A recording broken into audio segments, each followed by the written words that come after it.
মধ্যে সরাসরি যুক্ত করেছি প্রধান উপদেষ্টার বাসভবন যমুনার ঠিক সামনে থেকে। এবং এই মুহূর্তে কিন্তু আমরা দেখছি যে একদল কিন্তু সেনাবাহিনী কিন্তু এই মুহূর্তে বাসভবনের ভিতরে কিন্তু প্রবেশ করেছে এবং একটি, দুইটি, তিনটি, চারটি, 5টি গাড়ি কিন্তু সেনাবাহিনী এসেছে এবং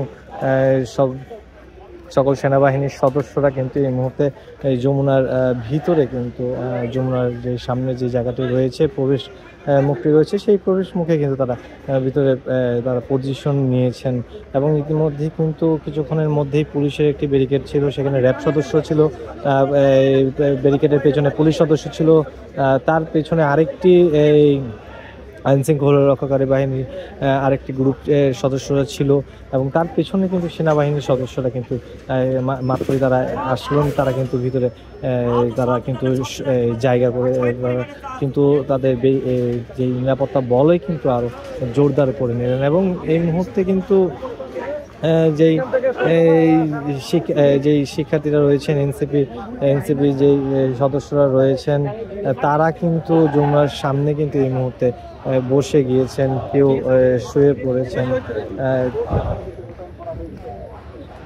কেউ বসে কিন্তু অনেকেই কিন্তু পানি বিস্কিট খাচ্ছেন। এবং এই মুহূর্তে কিন্তু এক ধরনের কিন্তু যেটি কিন্তু নিষিদ্ধ কিন্তু একটি ব্যাপার, যমুনার সামনে কোনো ধরনের অবস্থান করা কিন্তু নিষিদ্ধ করা হয়েছে। একই সাথে কিন্তু যমুনার সহ সচিবালয়ের সামনেও কিন্তু কোনো ধরনের সভা সমাবেশ কিন্তু নিষিদ্ধ করা হয়েছে।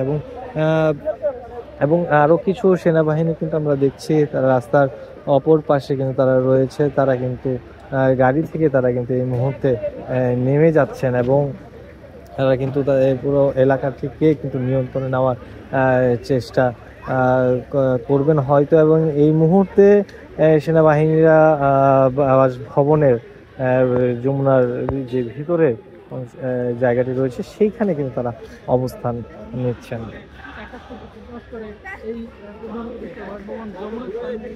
তারা অবস্থান নিয়েছেন এবং অবস্থান নেওয়ার পরপরই বিভিন্ন পরপরই আমরা দেখেছি সেনাবাহিনীর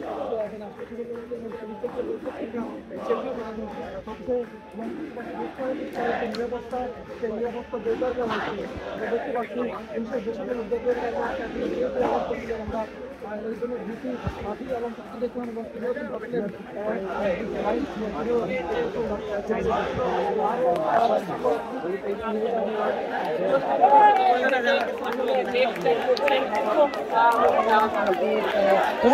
বাসভবন জমিয়েছে জন্য সামনে স্লোগান দিচ্ছে।